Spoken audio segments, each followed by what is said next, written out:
Hello, welcome to Backyard Catch. This is Nick Roby again with our good friend, Mr.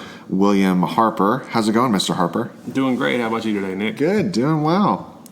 Enjoying this great summer day here.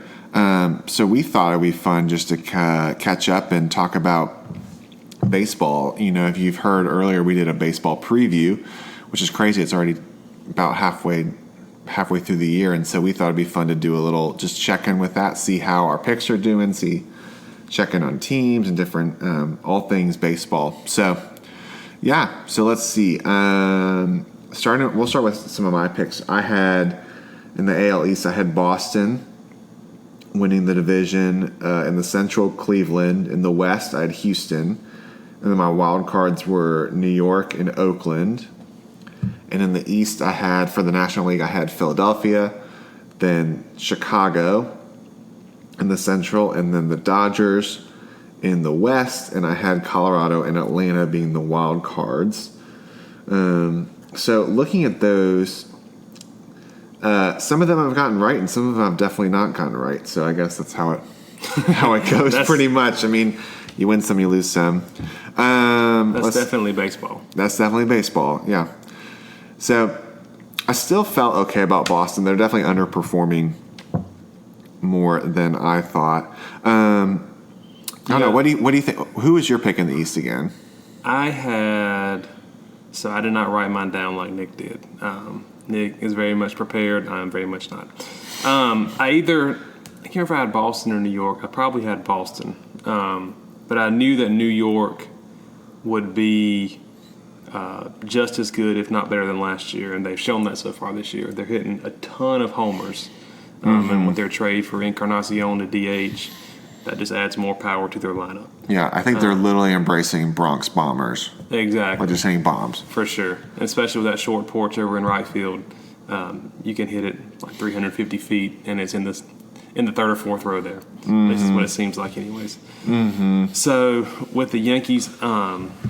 With you I think I had them as a wild card too, so I think we both agreed that they would be in the playoffs, and it's looking more and more like they're going to win that division. Mm-hmm. However, Tampa is hanging in there. I think I said during our first podcast about baseball this year, like don't write out Tampa because they're going to be right in there, and it looks like they're in it for the long haul. Mm-hmm. The way it's kind of trending now is that it may be all three of those, Boston, New York, and Tampa, all in the playoffs, with two of them looking more and more like Tampa and Boston play each other as the wild card. So that's a power division that your poor O's are stuck in with those teams. Now wait a minute. We are only 30 and a half games out, so do not count us out. I mean, the fact that we're more games out than games we've won right now. I'm looking at the standings right now, and as of today, we are 27 and 61. So there's still a chance. There's still a chance, so do not write my O's out. We're going on a 40-game win streak. Yeah, you never know. Chris Davis is actually playing well now. Well, I won't say well. He's playing better. Better. Maybe better is the right word. He's hitting like 190 instead of 160. He's not as much of a financial burden as he was. And at the beginning of the year, he had the record for the longest hitless game streak or hitless at bat streak. That, yeah. It was like 55 at bats in a row. It was the worst contract in baseball history, but he's hitting some now, so it's not as bad. Before we leave the East, we got to talk about Toronto and their influx of young talent coming through, and particularly Vlad Guerrero Jr. Mm-hmm. When he came up, it was a really big deal, but he's been good. He's in the home run derby, but he hasn't taken the world by storm, kind of like Acuna and Soto did last year in the National League. At least from my perspective, do you have any thoughts on him and what he's done since coming up? I think he's definitely going to be a talent. I think it's also I think it's just taking some time to adjust, you know? I mean, when you think about it, he's the son of, like, a great player. He's, like, run through everything else he's done his entire life with baseball. You know, like, he was killing in the minors, and he's still doing well. I mean, he's in the home run derby, and he can hit the ball. It's just baseball is all about how do you deal with failure? How do you handle that? Because it's going to happen, and I think he's just having to process through that.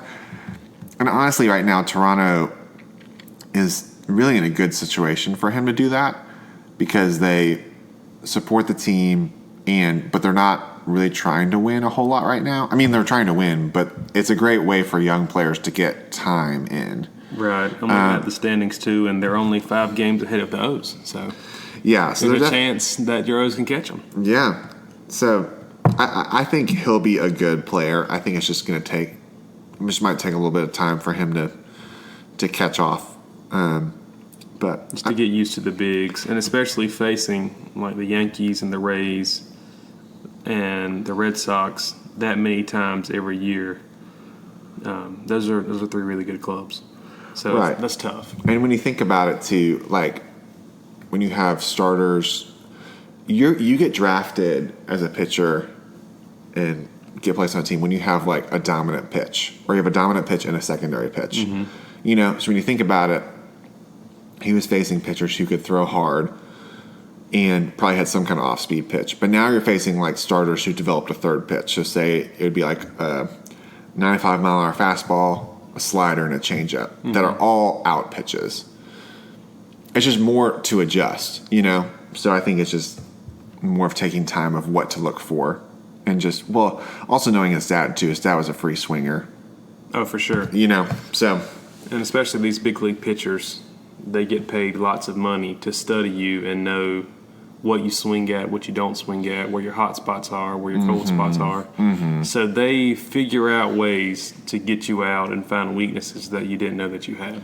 Yeah, and he's probably been pressing a little bit too, just to try to want to do well and want to press. And also I think the factor of him, well, he's only like 19 or something, right? Like he's super young. He's super young. So that takes a little bit of time as well. I feel like Bryce Harper, if I remember correctly, it took him a little bit of time to just get adjusted to the majors as well. Yeah, came in hot and then cooled off a little bit, but then ended up winning the MVP second or third year in the league. Yeah, and the most exciting thing, just to finish out the East, just to talk about my team, the Orioles, we did draft the number 1 overall pick, and I feel good about it. You know, we got the catcher from Oregon State, so I feel like he was the consensus overall number 1 pick, and I think he'll be a strong player. It might just take him a couple years to get out there. He'll be on the fast track, maybe end of next year or 2021.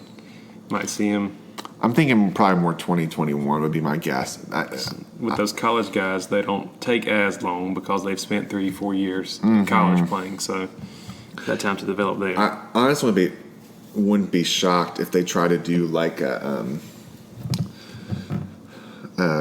Joe Mauer, Buster Posey type of thing where they catch him, but they also try to play him at like first base, because catching, you just hurt your body, and if you're trying to make him your cornerstone of the future, you definitely want to bring him up as a catcher, but to know that they're probably going to try to develop a second position for him just so they can keep his bat. That makes sense. You know, so you have the DH too in the American League. You have the DH so too, right? Slide in, right, and so I wouldn't be shocked if they're trying to do that. I would say by 2021, I would hope that he's in the majors. If not, they're going to at least probably try, just because he was the number 1 overall pick.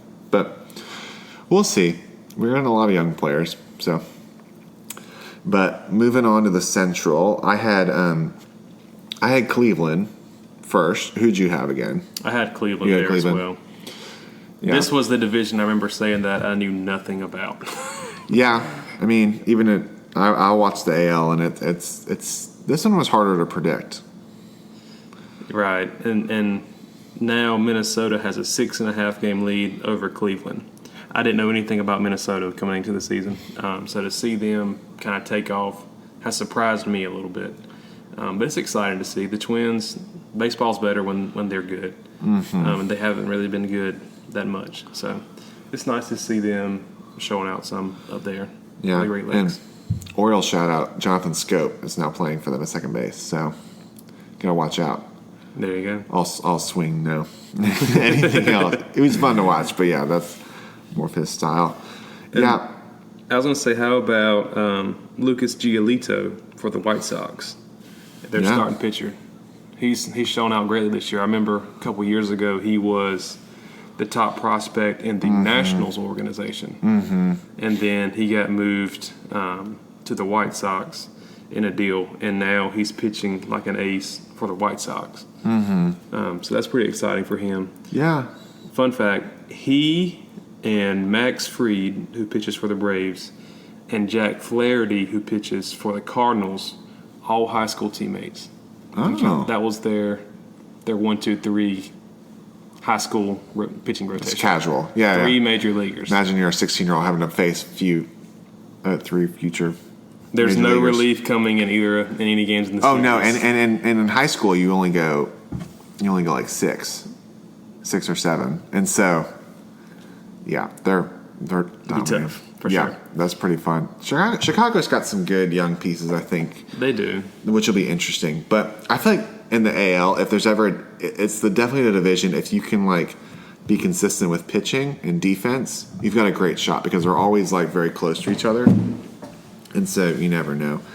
But I don't feel Minnesota's a cool story, and I would like to see them keep doing better. But I really think that the team that comes out of the American League will come out of the West or the East more than likely. Yeah, I don't see any of these teams making the World Series. No. What are your thoughts on Cleveland? Here's kind of where I'm at, and then I'll kind of let you take over.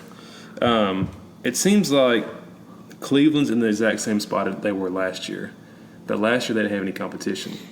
Right now they're 49-38. They're 6.5 games behind Minnesota, and I feel like that's about where they were last year too. It's just that the emergence of Minnesota has kind of made Cleveland look not quite as good as they were last year. Yeah, Cleveland's in a weird spot, honestly, because they were both on the rise. You know, when Cleveland and Chicago Cubs played in the World Series, I feel like that was a really good World Series. It was a cool opportunity for one of those franchises to really go over the top for having won in a long time. And obviously, the Cubs won, which that was really cool. But it really felt that Cleveland was going to be right there. You could argue that they were just going to win the next year, but that was the year that Houston won the year after, if I remember correctly. And I believe that's right. Cleveland has been a weird. They haven't been able to get that same mojo back. Like, it's there. There are pieces that are there, but like Jason Kipnis, people like that have been good, but then not as good as they once were. And Encarnacion moved on. And Andrew Miller out of the bullpen. Miller hasn't been as dominant as he was. I think he's in St. Louis now, actually, so he's Yeah, not even they there might have even anymore. traded. There's been a lot of trade rumors. Kluber's been not as dominant. Corey Kluber, their starter, who has won, I think, a couple Cy Youngs, hasn't been as dominant as he's been in the past. And Cleveland's just a smaller market to where, so like some of these bigger markets, when you talk about like a Boston or New York, they can build guys up, but then they go for the free agent guys. But a city like Cleveland, they need to more hit on these local guys. You know, they'll bring in free agents, but they're not going to sign as many of these big. Not many people are lining up to move to Cleveland. Right, not in that sense, and they just don't have the same dollars to do that. So they have to hit these guys well. And now you have some of these guys that have been good for them, but they need to start getting paid kind of more of what they would be worth on the market. And so Cleveland's just having to decide: do we start trying to pay some of these guys? But then when you do, you can't pay everybody. And it's I know that they've kind of thrown everybody on the table to be traded and not.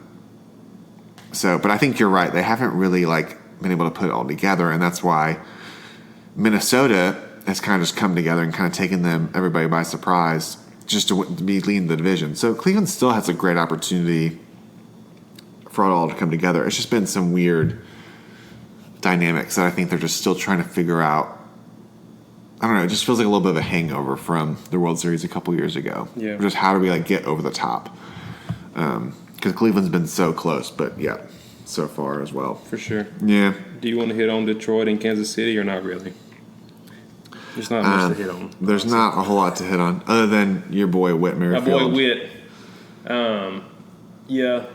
Witt would be a great trade target for any contending team. He can play several positions. He can hit. So he's not going to hurt you on offense or defense. And he'd probably get a pretty good little return back for Kansas City, who's obviously in a rebuild mode. They're 30-60 right now. I don't know if they'll end up trading him or not because he's very well beloved in Kansas City. But he's definitely proved that he's going to be there to make a good team better, to maybe put him over the top of reaching the World Series. The other guy, Castellanos for Detroit, who coming into the season was kind of going to be like their version of Witt. So someone who was supposed to, like, we knew Detroit wasn't going to contend. So someone that they could potentially use as a trade target has not had as good of a year. He's still a good player, not great on defense. He can still hit, but not as good of a year, and maybe not living up to as much of his expectation as Witt has. Yeah. And like I said, both of them, they're 26 and 27 games out of first right now, so not really much hope. There's not much else to say about those teams. Yeah, other than just they might be good. Those types of pieces might be good for some future trades with the deadline coming up. Okay, out to the West. So right now, I had Houston, and I think you had Houston. Did you have Houston as well? I had Houston as well. I feel like that's kind of like a pencil in until they prove that they're not. They're pretty much one of those teams. It's a Sharpie in until they prove until someone else can step up. It's Houston and then a gap right now. Yeah, so they're 56 and 33. Still playing well. I haven't honestly. The record's a little better than I thought it was. Just because I know that they've been hurt. Correa's been hurt. Altuve's been hurt. Bregman's having a breakout year, honestly. He's developed, not that I thought he wasn't a good player, but he's developed. He's going to be consistently developing every year, and he's in the home run derby as well. They lost Keuchel, who's now on your Braves. That's right. But Verlander's still holding up. I've been impressed with that because I felt like he was on a decline, and then him being in Houston really has pulled back the old Verlander. It has. We don't know how much longer he'll be able to go, but I think he's been really. I've been impressed with him. I had Houston coming out of the American League, and they're still my World Series team, like taking it home. And until further notice, I'm sticking with them. I don't have any reason to change. I think there's just a matter of them getting to the postseason and really just trying to, because that's what it is. Like they're just trying to keep their lead and keep going into the postseason, being ready to play another team and just try to make it back to the World Series. Is really with that. We have Oakland's in second. They're always right there. I just watched Moneyball recently again, and I've always just been impressed with how they've been able to put their teams together with a smaller budget and still be really competitive. But I don't know. What are the thoughts you have on the West? I think I had the Angels second, solely for Mike Trout. They're currently in fourth. I really think that there's a lot of pressure on them to perform with Trout. I mean, this guy's the best player in the world right now in baseball, and you're fourth in your division. That's not acceptable. And honestly, it's not even, you could say, the most competitive of divisions. You would say maybe it's like fourth. If I had to throw a number out, that's probably fourth out of six in competitiveness. Right. Houston's definitely up there. Oakland's having a good year. Texas is actually surprisingly having a good year, and they're ahead of LA as well. But this team, the Pujols contract several years ago has really been a burden on them. Mm-hmm. At the time when they signed him, he was the best player in baseball. But when you sign someone for that long, there's going to be major decline towards the end. And now that money that they could be allocating other places to build around Trout is still with Pujols. Yeah. But yeah, they've got to do something with Trout. I mean, this guy's, like I said, he's the best player in the world right now. Mm-hmm. And you're fourth in your division. It's not acceptable. Yeah, and he's shown faith in the team. I was impressed that he was very quickly like, this is where I want to be, and wants to be one of those guys who stays with the team long term. And so hopefully they can all pull it together. I mean, also we would be remiss and just take a moment just to say, like, it was just really saddening to hear with the passing of Tyler Skaggs. I mean, he's just one of those guys who just seemed like a good guy, and I enjoyed watching him pitch, but obviously, like, this is a game, and it's hard to watch when somebody passes away, especially that young. Right. So definitely our thoughts and prayers are out with him and his family, and I know that team, that's just hard. You know, hard when you're having a tougher season to then be able to come back from that too. For sure. Yeah.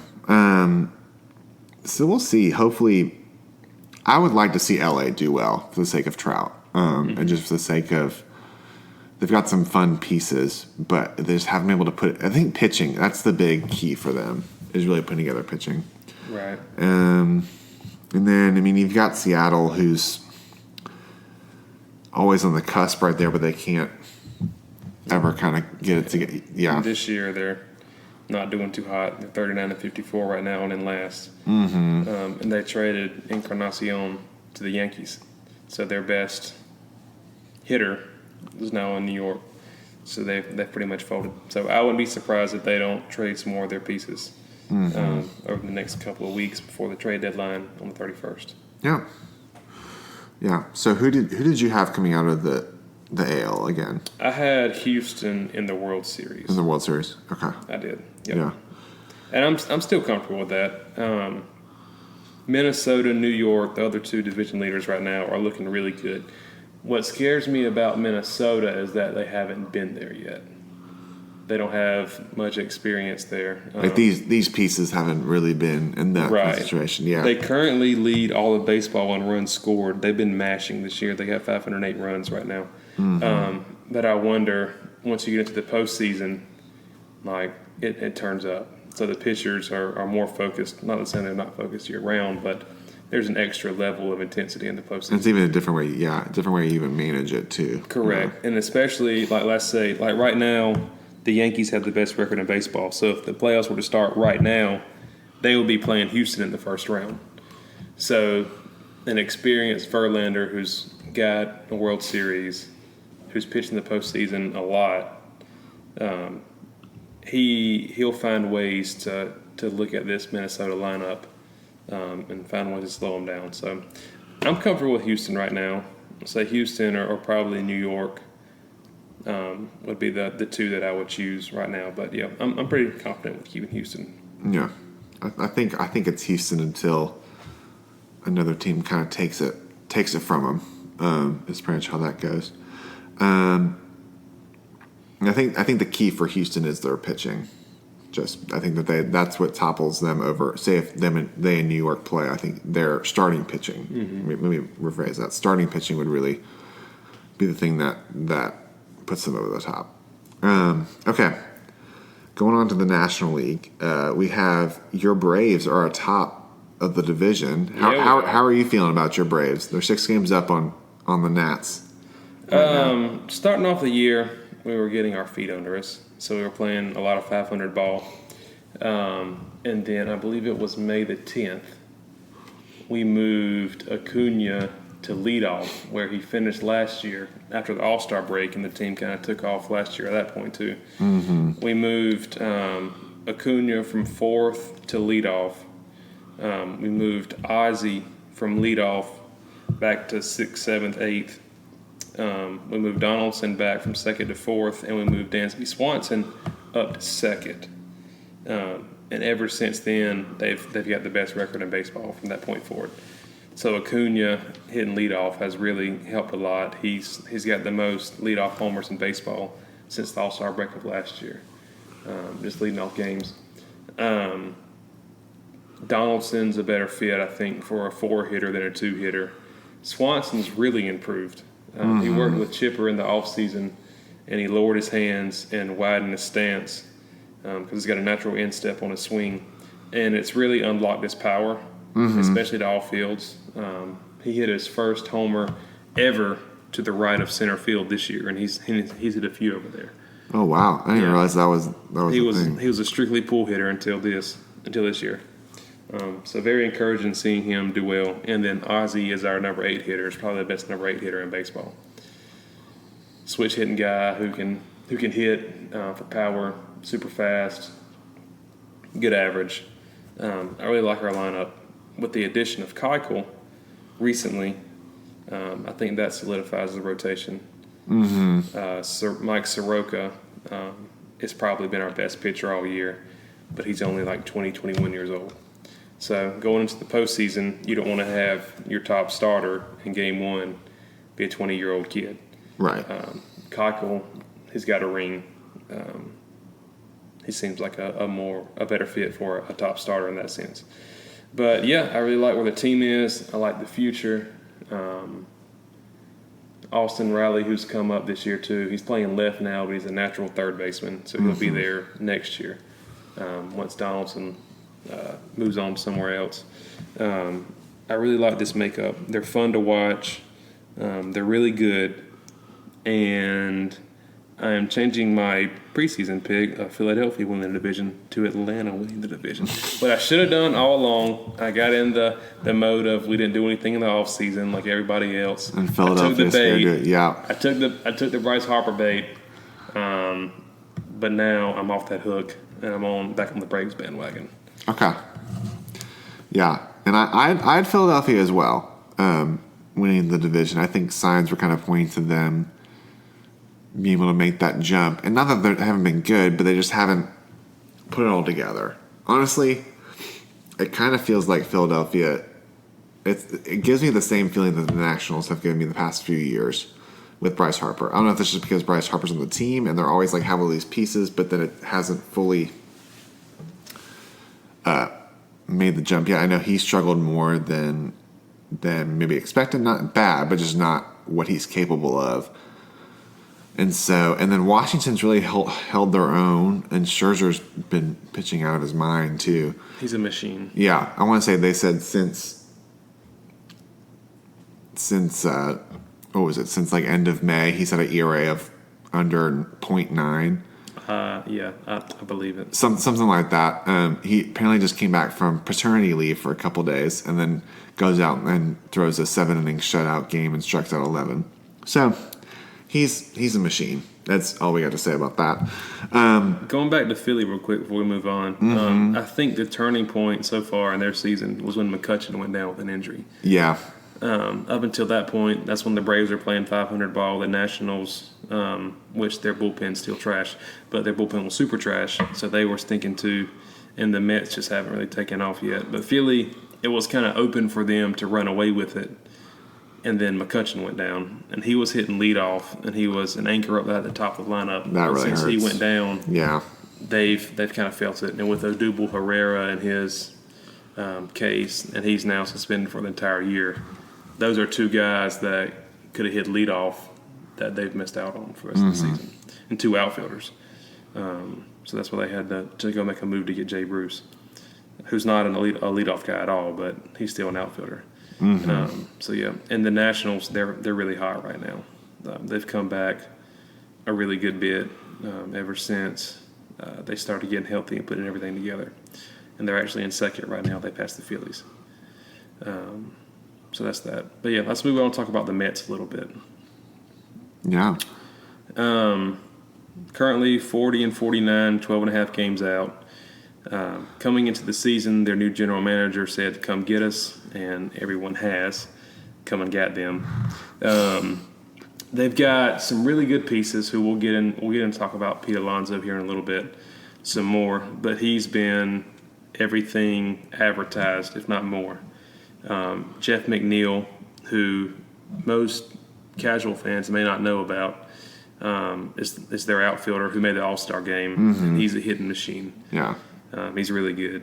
And, of course, DeGrom anchoring that rotation, who's probably maybe one of the 2 or 3 best pitchers in baseball.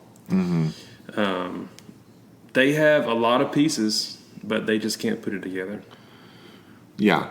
I would say, like, if you were going to take the start of a year and say, like, here are some of your key pieces. You've got DeGrom. You've got a young star, potentially in Pete Alonso. You've got Robinson Cano, a proven veteran who can play. You've got Todd Frazier, who's a solid player. You've got DeGrom, Syndergaard, Diaz as the closer. You know, Zach Wheeler's another starter. Zach Wheeler, Steven Matz. All these pieces that are there, and yet they're just not performing. I guess that's just the best way to say it. I mean, even just watching games the other night, they're like, it's really good to see how good McNeil's doing, being able to make the All-Star game. But out of all the moves they've made, he's definitely been the best to perform this year. That's not what you would want to say halfway through the baseball season for the Mets. So I think they swung and they've missed, and I think there's still an opportunity for them to grow with it. But I mean, until they can get some more pieces that are to hit more. That's it's going a to tough struggle. market to lose into. It is, and I mean, even they had the other day, seeing that the GM and the manager had a fight, and the GM threw a chair across the room. So I don't know. It's It just there's just circus up there. Yeah, it's just some dysfunction. I would say it's just that's just what it feels like. There's some stuff, and honestly, like I wouldn't be surprised if Callaway either gets fired at the end of the year or sometime through the year, or they just make some kind of change because. And honestly, it's an upper management thing, is what I feel like it is with the Mets. It just feels like it's the same. Starts at ownership and down. It just feels like it's the same type of story every year. I remember last year, and you're like, "What's going on with the Mets?" And it just feels like there's just some stuff that they just need to figure out from a management team of what direction they're wanting to go. They should always feel on the same page on stuff. Which sounds a lot like the last team in the division, the Miami Marlins. Currently 33-54, 18.5 games out right now. Not much to say about Miami. They're not good. They've got some nice young pieces that they've gotten in trades. Just the other night, Jordan Yamamoto pitched against the Braves. Did an awesome job. They've got Sandy Alcantara, another young pitcher. So they've got some young pieces. And then a couple of guys that they signed in the international free agent market that are just like 18, 19 years old. That would be really good. But, yeah, right now, they're not good. They know it. They can't get anyone to come to games. I assume they're going to stay in Miami at least for a little while. Because that, honestly, it's starting to feel – and that's the weird part we didn't talk about with Tampa Bay either. Both Florida teams are having a hard time getting fans, whether they're good or not. And, Tampa's been having a hard time getting a new stadium. They're even flirting with the idea of playing half the season in Montreal, which is a whole nother discussion, right. Which feels weird. Which means that in 5 years, they're going to be in Montreal. Right. But I then don't see them staying in Tampa. But then the Nationals moved from Montreal to Washington for the same sorts of reasons. So you're like, is that really the best spot for them? I mean, honestly, do you start looking at other cities that haven't been really tested yet to be like, hey, like for example, I mean, we're both from this part of the country, but Charlotte. I mean, obviously we're in Braves country, but it's a market that's proven. I mean, they have an NFL team, they have a strong AAA team, but it's a big city that doesn't have a major league team. Right. And for a team that's having a hard time pulling fans, I mean, is it worth looking into a Charlotte or a Nashville? I mean, Nashville has Vanderbilt, which is harder to pull people from that. But do you take a chance on a bigger city somewhere else in the East? Or do you just keep trying to make Florida work? It's just been hard. There's been a lot of talk of potential expansion to get to 32 teams in Major League Baseball, which I think will happen sometime within the next handful up to 10 years. And Montreal has kind of always been one of the favorites. MLB really wants to get back there. And the other favorites were kind of, like we mentioned, Charlotte, Nashville, and Portland. Because right now, the Mariners are kind of up there, the northwest corner all by themselves. With Portland and Montreal kind of being the two favorites. Well, with all this deal with Tampa potentially moving to Montreal, has kind of really opened the door for somewhere like Nashville or Charlotte to move into, so to kind of invade in Braves territory to come down this way. And I think, honestly, either city would be a good option. Charlotte's one of the fastest growing markets in the country right now. I'm not sure about Nashville, but I know that they have tons of people there too. And they support the Predators and the Titans as well. So I feel like either one would be a really good option. But yeah, with Miami, I think they'll stay in Miami just because they're hard-headed. They have that beautiful new stadium. They finally got rid of that stupid home run sculpture in the outfield. So I think they could stay there. With Derek Jeter there, I honestly don't know how it's going to be. he's one of the greatest players of all time. But as Michael Jordan has proved, because you're a great player doesn't mean you're a great It owner. doesn't always translate, yeah. Yeah. So we'll see kind of how that goes. But, so that was kind of our halftime expansion talk. Yeah. We can kind of hop back in now. And next is the Central. The Central right now in the National League is separated by 4.5 games, from the Cubs in first to the Reds in last. Mm-hmm. Cubs are at 47 and 42. The Reds are at 41 and 45, with Milwaukee, St. Louis, and Pittsburgh in that order sprinkled in between. This is the hardest division to predict, because right now the Cubs are in first. They have a positive run differential. Milwaukee's in second. They have a negative run differential. St. Louis is in third. They have a positive. Pittsburgh's in fourth. They have a negative. And the Reds in last place have a positive run differential.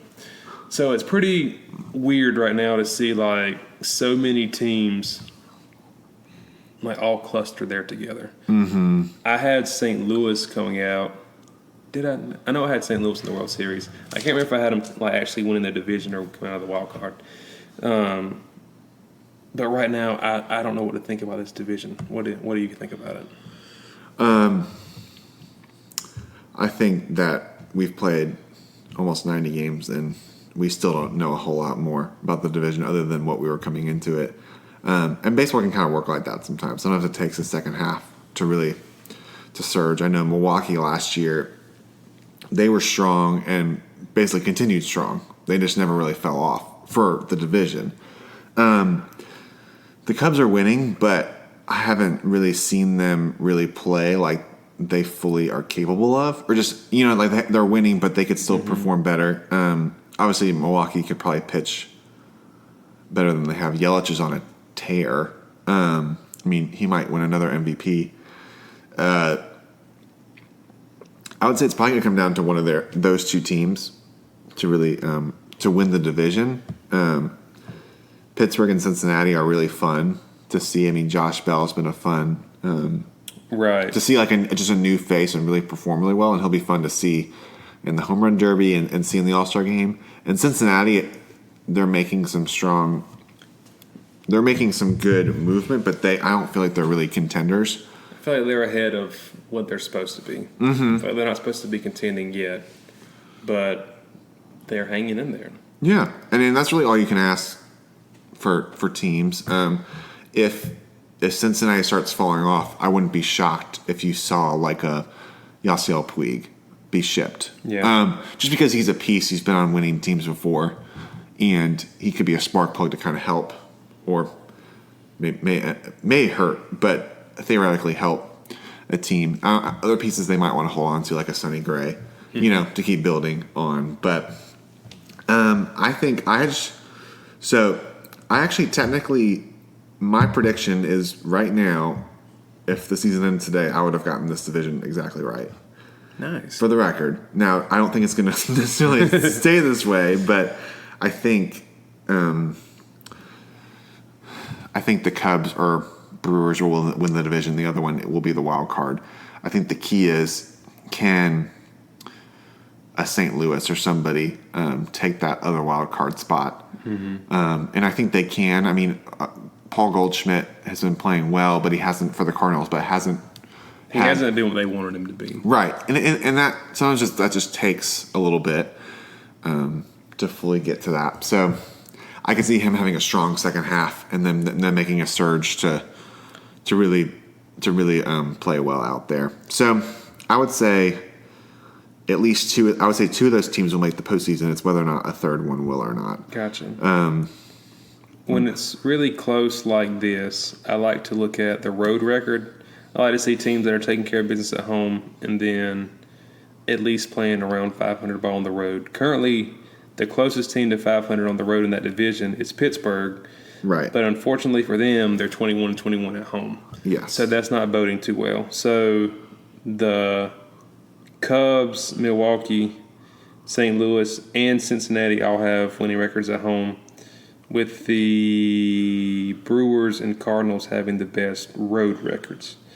So kind of the way it kind of shakes out, I kind of like Milwaukee. Yeah. Just kind of looking at the way it's spread out so far. They're only a half game back right now.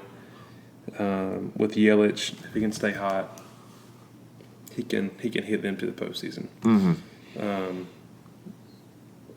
Yes, I kind of like Milwaukee coming out of that right now.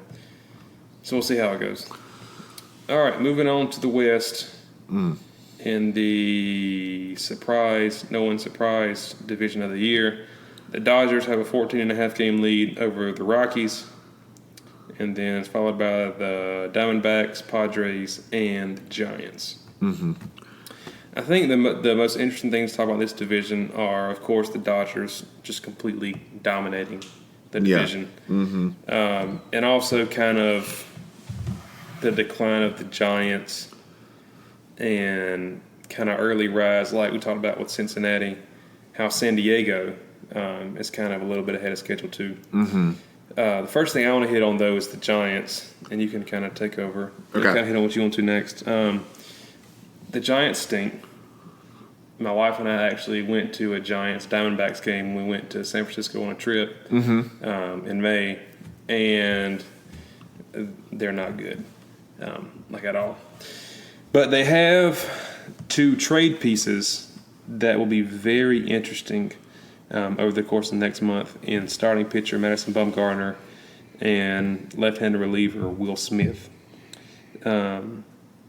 I think if they were to send them somewhere like Atlanta that has the pieces to send back that are both major league ready, full of promise, kind of pretty much whatever you're looking for, those 2 guys on a postseason roster will be nasty. We've seen what Bumgarner does. He's pretty much single-handedly won a World Series.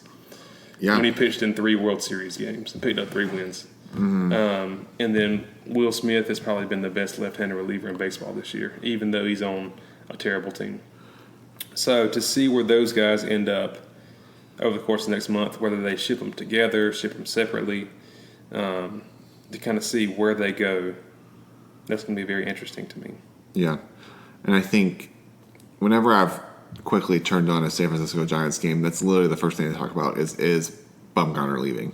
And I think at this point, if you're the Giants, I think you need to get something back for him because he has been a great, loyal guy for the team, but you're also trying to rebuild. And he is still a strong pitcher.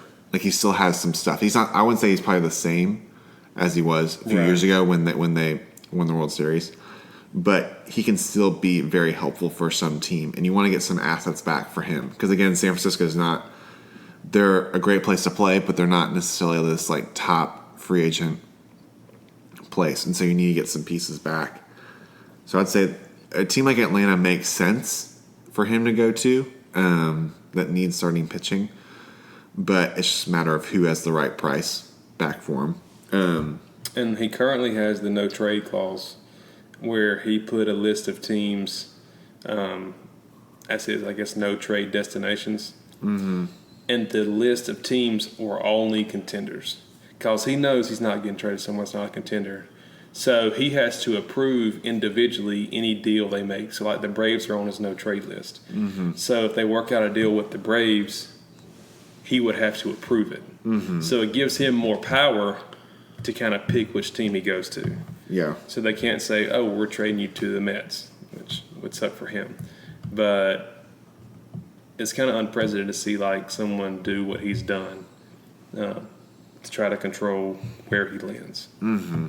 Mm-hmm. So it'll be interesting to see how it plays out. Yeah. Other 3 teams in the division, Colorado, Arizona, San Diego, anything stand out about them? I kind of expected more from Colorado, honestly. Yeah, I would say I have too. I mean, I had Arenado as my MVP, and he's having a good year, but we just haven't seen. And that's always been the thing with Colorado is you can always find hitters in that ballpark because of how big it is in the air. The ball travels really well. Is can you get the pitching that can match up with that and be consistent enough to keep the ball down? And they just haven't had that as much this year, and so, I mean, I think Trevor Story was a top player to potentially get be on the All-Star team as well. With the Padres, like you said, they're a young, up-and-coming team with Machado. I would say Machado's probably underperformed a little bit. I mean, he's a former Oriole. I mean, he came back to Baltimore and promptly hit like a couple home runs in the series, reminding what we gave up to send him away. But, I think for San Diego, they're building a lot of good pieces, and I think they'll be a contender within the next couple years. Saying things progress like they are, Fernando Tatis Jr. has really been proving that he is the player that people think he is. He's been everything that's been advertised. Yeah, I would say this is the Dodgers division, but San Diego looks like they have the best core pieces to dethrone them in the future. Saying quickly, too, on Arizona, Ketel Marte has been amazing this year. He's actually starting the All-Star game at second base. Yeah.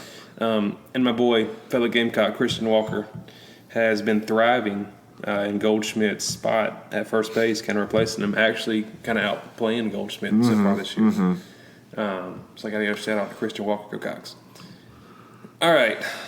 Anything else from that division? I mean, the Dodgers, Bellinger's been ridiculous. It seems like between him or Muncy or Seager or Turner, I mean, there's just so many pieces there that they're just unbelievable. I think I have two thoughts with this. One, we'll say three thoughts. I think the move of getting Puig, like sending Puig to Cincinnati, was actually a good move for them. They've been able to get some stuff for him, but just team dynamically, and I think they've just had consistently for a few years too many outfielders in a non-DH league because those guys need to play every day, and I just don't think.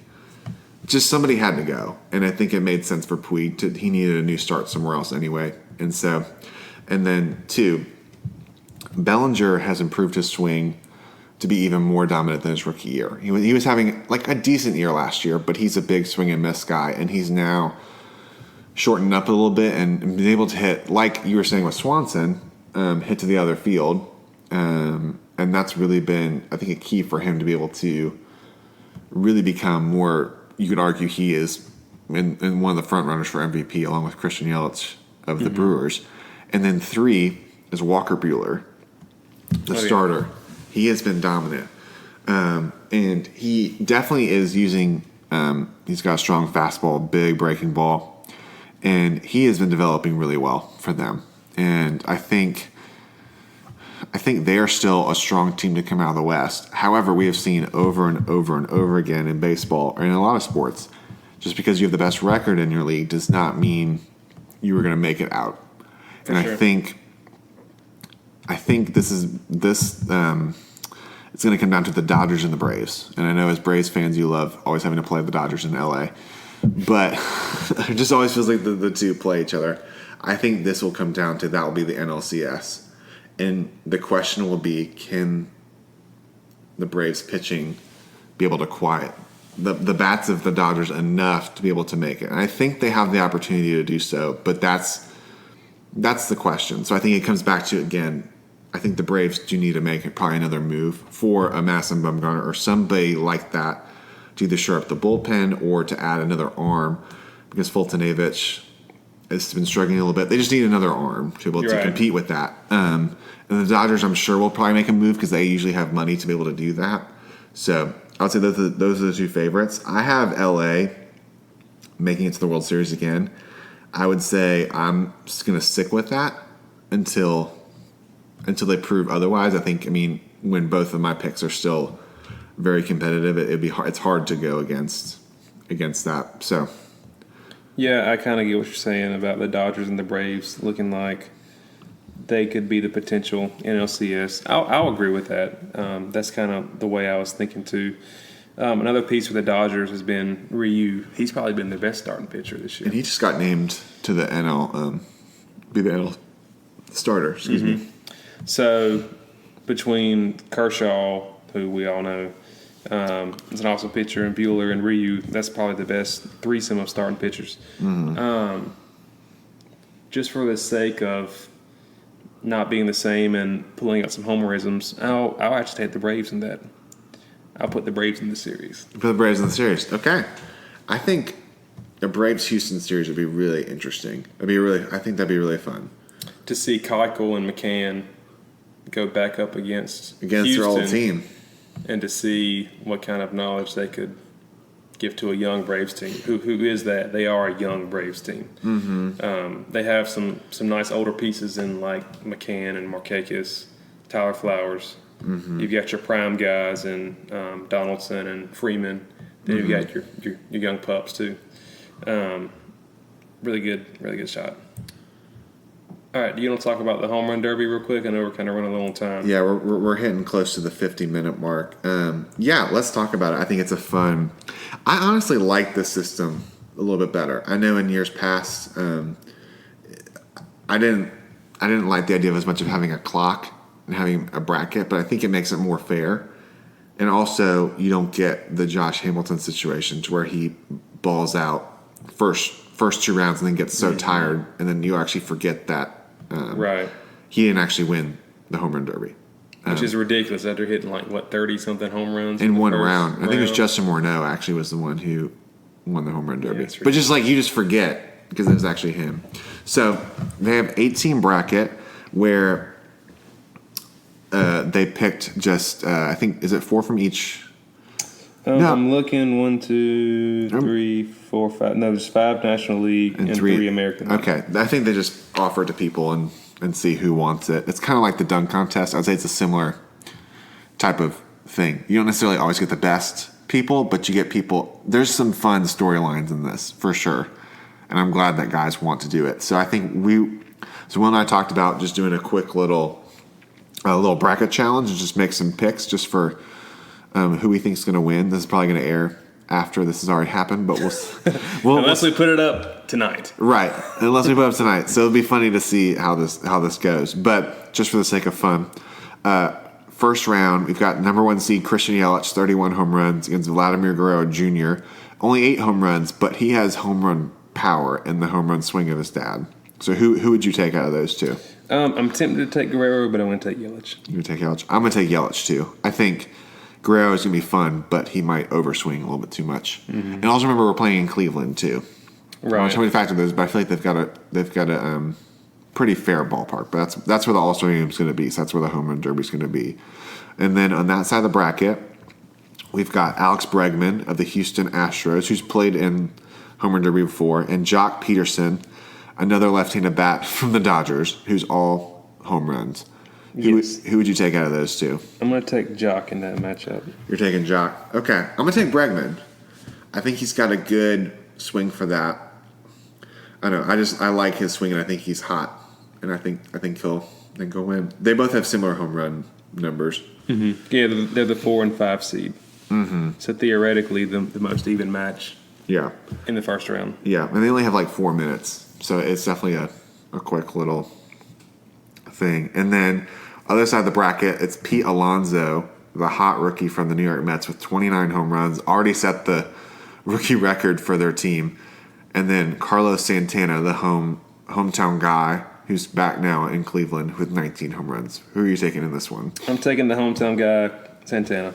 You're taking Santana? Yep.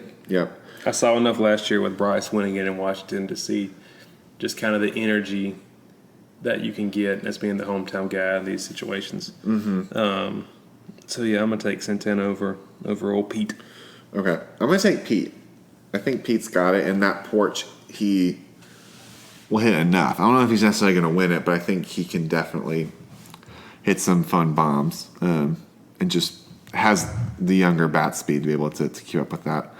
And then last we got 3 versus 6 in Josh Bell, the Pirates, against the Ronald Acuna Jr. of the Atlanta Braves. So I can guess who you might take in this. I'm going to take Josh. Just kidding. I'm taking Acuna. I've got Acuna winning this round, but he swings so hard, he's not going to win the next round. But, yeah, I've got him beating Bell. Bell's been a really nice story this year. But I'm not picking against Acuna here in the first round. We got to at least get to the second round. You got to get to the second round. I'm going to take Acuna, too. I think Josh Bell is, again, like you said, a fun story. But I think he's going to hit too many high fly balls. and I think it's going to really wear him out. So I'm going to take Acuna, and just because I think that'd be a fun matchup. So in my semifinal, it would be Yelich and Bregman. I'm going to take Yelich. I think he's just proven that he can hit home runs, and I think somebody who consistently hits at all parts of the field would be a good winner for that. And then in my other semis, it's Alonso and Acuna. I'm going to take Alonso just because I think he's been really hot. And like you said, Acuna does swing really hard. And I just think Alonso will keep up his hot streak. Gotcha. Yeah. I've got Yelich and Peterson, and then Santana and Acuna. I'm going to put Peterson and Santana in the final. Okay. And I'm going to take Peterson winning it over Santana at home. You got Peterson. Okay, the two lefties. Yep. That's kind of the way I see it shaking out. Okay. Because, like I said, Peterson's kind of got that all-or-nothing swing, which plays really well into the home run derby because it's either a home run or an out. Right. So, and he's been in it before, too. I remember seeing him play in a while back. Yeah. So, I'm going to take Peterson as the 5 seed to win this bad boy. So, we're going to see how wrong I am by the time this airs. Okay. And I'm going to take Yelich over Alonso. I think he's the 1 seed and just running with the hot bat, and I think he'll just be able to spray all over the field. So there you go. Those are our picks, and we'll see how right or how wrong we are. Probably wrong. Probably wrong. Josh Bell's going to win it. There you go. We're calling it now. Josh Bell might win this, even if we didn't pick him in the first round. But they're always fun to watch, and I think this is just always a fun little week in baseball where the world kind of stops and gets just to do a fun little. I would say it's probably for me, it's the most fun All-Star setup. Yeah. It's where it's like fun, but then you also have a game where everyone still gets to play, but it still feels like a real game. Right. The NBA All-Star game is not a real game. And then the Pro Bowl sucks. So Yeah, because half the players don't even want to play, which is understandable. It's a contact sport where they might get hurt. So and it's after the season's over. So, I mean, Super Bowl champions already been – well, actually, is it the week between now? It's the week between. It's the week between, but the Super Bowl teams aren't going to be in there anyway, and then you have people leaving, and it's a harder sport to make the All-Star. I think baseball is the best. That's the best thing they have going for them versus the other sports. They're trying to win, and it's more of a, like you were saying, like a normal game. Mm-hmm. So, well, there you have it. There's a quick little snapshot into the baseball season right now. So there we go. The Orioles just need to go on a 40-game win streak, and then we'll be back in the playoffs. So feeling very confident about that. Sure. So anyway, we appreciate you guys listening and supporting the podcast. Please definitely share, subscribe. Let us know who you think is going to make the World Series. Who do you think's not? What do you like of our picks? And many thoughts maybe after the All-Star game as well. What you enjoy or like about that, and just thoughts from that. So, Will, thanks again for being on. This is always fun to have you here. Oh, yeah. Thanks for having me. I enjoy it. Yeah. There you go. Well, thank you so much. All right. Thanks, guys, for listening. And for now, we're signing off.